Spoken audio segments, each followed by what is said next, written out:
Good evening.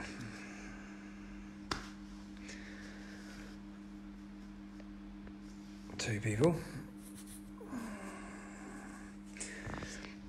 This is just an opportunity for me to give a quick update. A very quick update. It's an hour into since our video's gone out on Bailey Mclaren and the incident with the Syrian refugee. If you're just watching this, give it a share, please. Hello, Kath. How's Sunderland? If you're just watching this, give it a share. So far, the donations are at £4,000. That's £4,000 for Bailey Mclaren's family. Now, can I just stress that his mum repeatedly told me, we don't want this to be about money. This is not about money. We don't want... She kept stressing herself about this. Now, it's not Bailey Mclaren's mother or his family that have asked for money. What I witnessed when I went to meet this boy to interview him, I met a family in huge need. From the minute that this come out about their property, about Bailey, about his address, their house come under attack. Gangs of men come into their house. Now, you need to understand that every single member of their family has been targeted. Every member of their family. All their phone numbers have been linked. Their addresses have been visited. Gangs of men, Muslim men, have outside the school waiting for Bailey. Gangs of them. Cars of them repeatedly driving up there. So the family run. Well, they were taken, first of all, by the police. And the address the police were taking them to was actually a Muslim ghetto, which the mum stopped the meat wagon. When she said stop the vehicle because she did not feel safe. And she told the police, I don't trust what you're doing. I don't think you're going to... She has two young daughters, three sons, two daughters. She then went herself and found a hotel. So by the time I met her family to interview them, they'd been staying in a hotel in a completely different town, hiding. They didn't know where to turn or who to turn to. They literally had the clothes that were on their back. They were too scared. The mother was too scared. The amount of threats were just unbelievable. One bit that wasn't made in that video that you've all just watched was that Bailey, the family asked the police, what are you going to do about all these threats to kill us and murder and rape our family? What are you going to do about it? And the police officer said, well, we couldn't pick one of them out of the thousands. It would be unfair. Now, when you hear of hate crime statistics, every single one of these comments are about Bailey's race, about him being white, and about rape and murder. These are genuine hate crimes. I'd put a guess that Bailey has received more hate crime individually than the entire Muslim community of this country.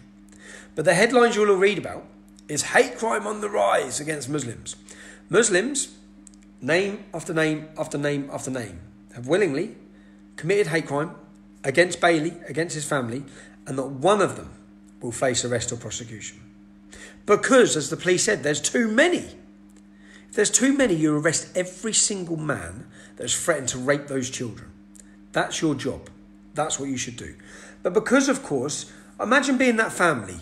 You're being bombarded from everywhere. Everyone's threatening to murder you. And when you ask the police what they're going to do, they tell you nothing.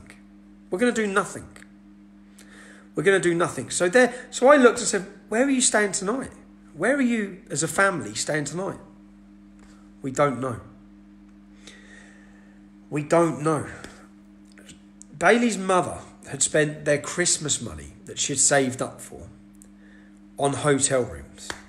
This was 2 days ago when I sat down with the family. We extended their stay at a hotel. We took them to a hotel. We booked 2 hotel rooms for the mother and the children. We put them in a hotel. We then looked through Airbnb to try and find properties around the country for them. We then drove back home. We had to go home. And then the next morning we got up and we drove straight back up to the north of England to then get the family, go to their house. So how sad it was. I went to their house that they haven't been to. The mother still couldn't go there. The children couldn't go there. Myself and Kev went there with a van. We drove back up with a van and we drove back up with another car. We went with the van. And how sad it was to walk into that house and just look around and see this family's home. Their home. They walk into the 11-year-old girls' bedrooms. Just think they're never going to set foot in here again. They're never going to set foot in here again. And then we took their Christmas presents because the young girls were repeatedly asking, what about our Christmas presents? Because they had Christmas presents.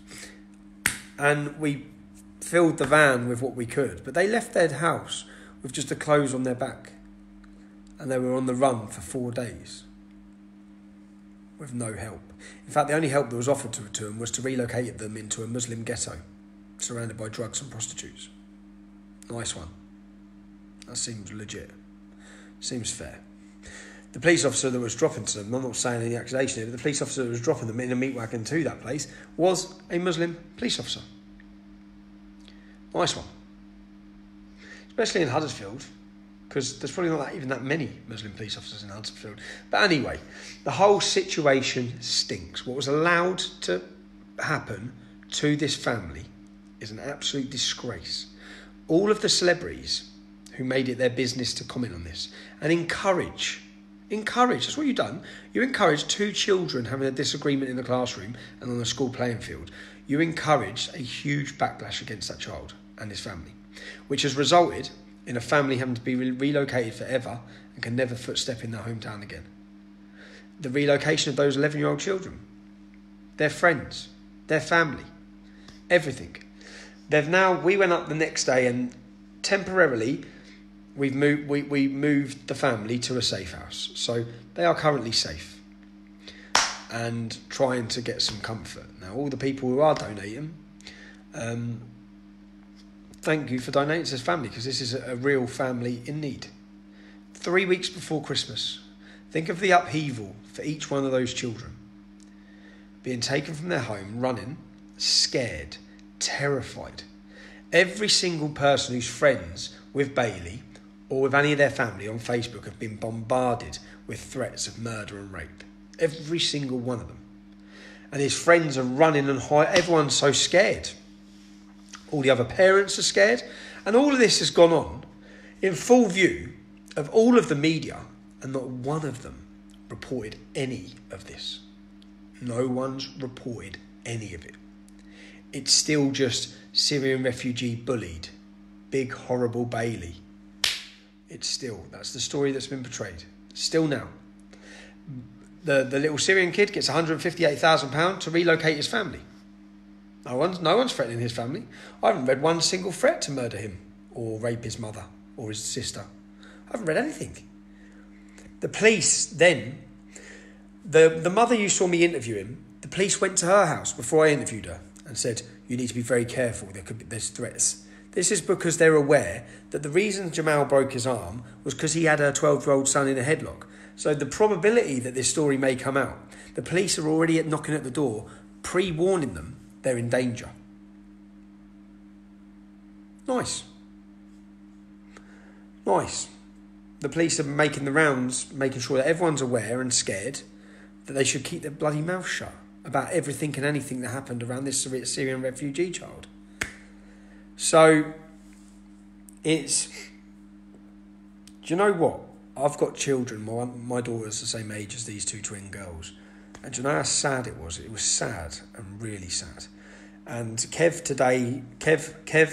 and Danny today have spent the entire day travelling and buying beds and putting those beds up. And we've got Christmas tree. Necessities have been so they've got a little bit of comfort. Got a TV. The way they were left, unbelievable, absolutely unbelievable. To see the effect on those children. Why no one gives a shit about it is absolutely embarrassing for our nation. To think that this can be encouraged in such a way over a school altercation between 2 children. and the hypocrisy. Let's see if Piers Morgan, Duncan Bannatyne, let's see if any of these people comment on that young English girl being terrorised and waterboarded on a bus. Far worse than what happened to Bailey. Let's see if any of the media run the story on it. Have any of you seen it yet in the media? Facebook keep deleting it. The narrative that this story bore is the narrative they wish to push. So we all feel sorry for the poor Syrian refugees. I feel sorry for the poor English family, persecuted and driven from their home, scared and terrified, on their own, whilst the whole country turned on them over a school playground or occasion. If you want to support Bailey or his family, there's a link at the top of this video. It's www.supportbailey.com. As I said, it was currently at £4,000. This family are going to need to relocate forever. They're going to need help. They need a break. That's what they need.